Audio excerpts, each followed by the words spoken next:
Ladies, you're not going to like this one, but this is inevitable. Take a look at any civilization where Christianity is not the predominant worldview, and women can go right to the back of the bus. They can be treated like doormats, and that was the case in first century Rome. Characteristic number 3, Roman sexuality had a low view of womanhood.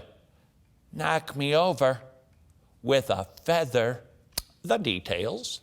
Women were often seen as weak physically and mentally.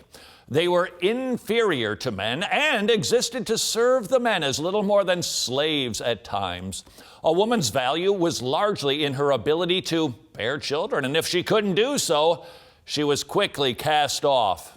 Because lifespans were short and infant mortality high, women were often married off in their young teens to maximize the number of children they could bear. In other words, women were utilitarian, and that is the way an unchristian culture always treats women. Always. More details from Matthew Ruger. Where men were free to carry on homosexual affairs and to commit adultery with slaves, prostitutes, concubines, a woman caught in adultery could be charged with a crime. Enter the Christians who said, there's no difference between male and female in the eyes of God. There's no difference between slave and free, rich and poor, Jew or Greek, black or white.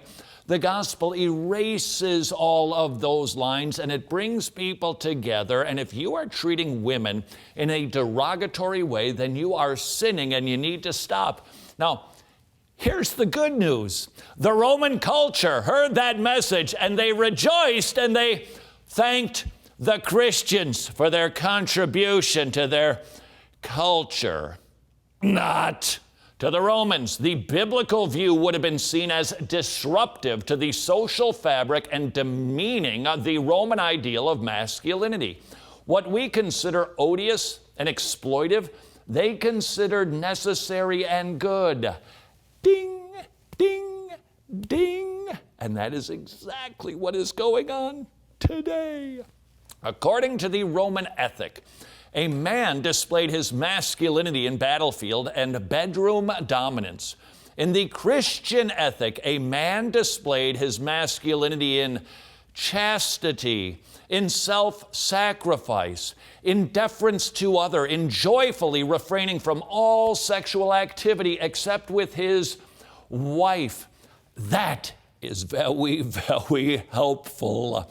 How can we live and speak in such a way that calls people out of the gutter to something more noble? I think it is, first of all, by living a chaste life, by genuinely honoring the weaker sex. Can you still say that these days on TV?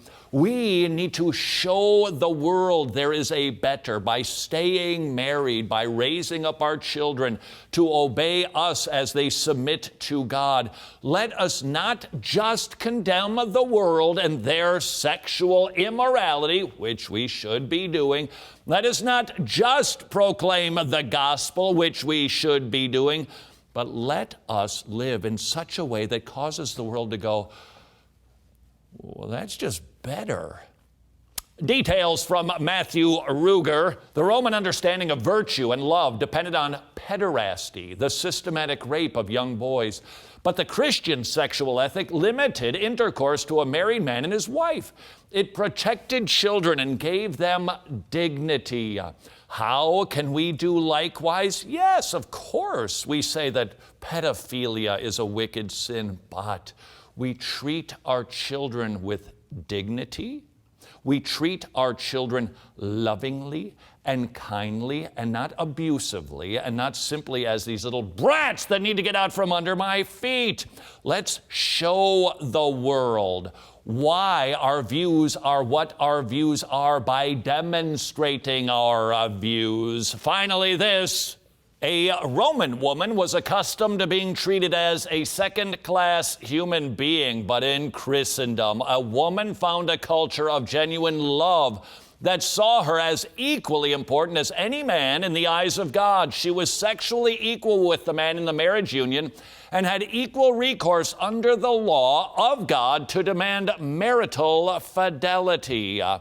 How do we live in our 21st century culture that is saturated with confused sexual morals?